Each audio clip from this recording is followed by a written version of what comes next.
విద్యార్థులు సమయాన్ని వృధా చేయవద్దని ఇన్స్పెక్టర్ దుర్గా తెలిపారు.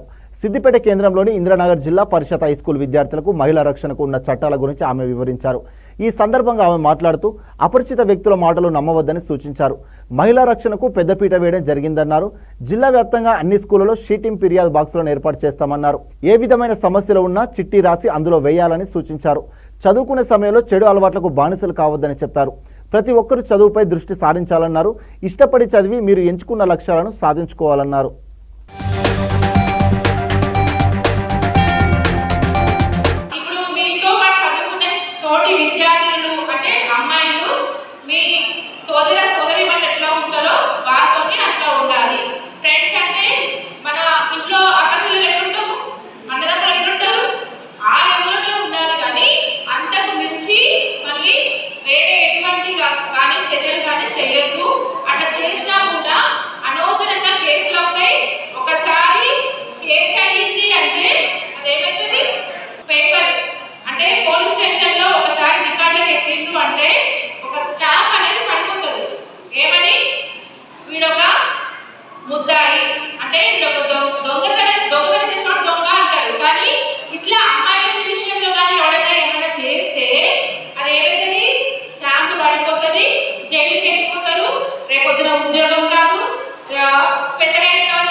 మంచి కోసమే ఇంతమంది తాపత్రయపడుతున్నాము.